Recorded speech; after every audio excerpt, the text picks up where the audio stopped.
आज का वचन।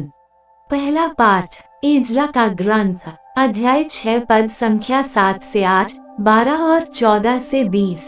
यहूदियों के राज्यपाल और उनके नेताओं को ईश्वर का वह मंदिर बनाने दें। वे उसे उसके मूल स्थान पर फिर बनाएं। ईश्वर के उस मंदिर का निर्माण करने वाले यहूदी नेताओं के साथ आपके व्यवहार के विषय में मेरी राजाज्ञा इस प्रकार है। राजकीय संपत्ति से अर्थात नदी के उस पार के राजस्व से उन लोगों का पूरा पूरा खर्च तत्काल चुकाया जाए। यदि कोई राजा या प्रजा इस राजाज्ञा में परिवर्तन करे या यरूशलेम में इस मंदिर का विनाश करे, तो वह ईश्वर जिसने वहां अपना नाम प्रतिष्ठित किया उनका सर्वनाश करे। मैं दारा ने ये राजाज्ञा निकाली, इसका अक्षरश पालन किया जाए। नबी हग्गई और इद्दी के पुत्र नबी जुकरिया की प्रेरणा से यहूदी नेता मंदिर के निर्माण कार्य को सफलतापूर्वक आगे बढ़ाते रहे। उन्होंने वह कार्य पूरा किया जिसे इस्राएल के ईश्वर और फारस के राजा सीरूस, दारा और अर्तजरकसीस ने उन्हें सौंपा था।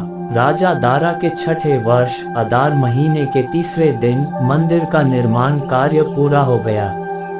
इस्राएलियों, याजकों, लेवियों तथा अन्य लौटे हुए निर्वासितों ने आनंद के साथ ईश्वर के मंदिर का प्रतिष्ठान पर्व मनाया। ईश्वर के इस मंदिर के प्रतिष्ठान के समय उन्होंने 100 सानरों, 200 मेढ़ों, 400 मेमनों और इस्राएल के वंशों की संख्या के अनुसार समस्त इस्राएल के पापों के प्रायश्चित के लिए 12 बकरों की बलि चढ़ाई। इसके बाद उन्होंने यरूशलेम में ईश्वर के मंदिर के लिए याजकों और लेवियों को अपने दलों में विभाजित किया, जैसा कि मूसा के ग्रंथ में लिखा हुआ है।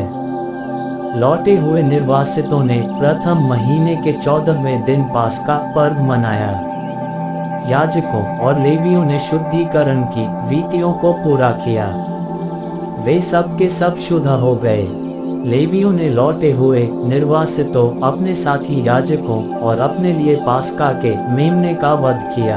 यह प्रभु की वाणी है। सुसमाचार संत लूकस, अध्याय 8 पद संख्या 19 से 21।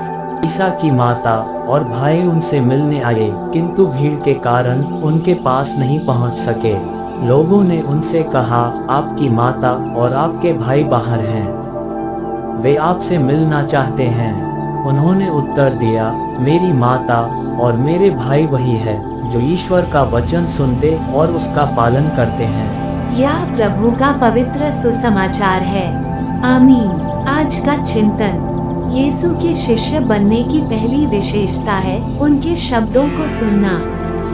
हमारे जीवन में ऐसे बहुत सारी चीजें हैं जिसे हमारा मन समझ नहीं पाता, पर यदि हम उनके शब्दों को ऐसी परिस्थितियों में भी संजो कर रखते हैं तो यह अवश्य ही हम पर प्रभावी होता है। और इसलिए हम निमंत्रित किए जाते हैं कि हम ईश्वर के शब्दों को उसी रूप में स्वीकारें जैसा कि वो हमें दिया जाता है। माता मरियम की तरह, यद्यपि हम उन्हें भले ही न समझे, पर हमें उसे अपने दिलों में संजो कर रखने की आवश्यकता है।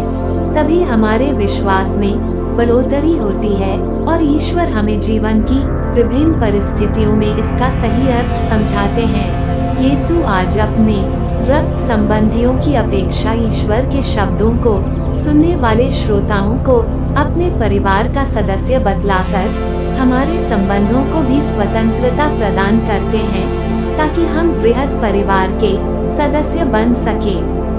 और ये तभी संभव जब हम उनकी वाणी पर ध्यान दें। आमीन।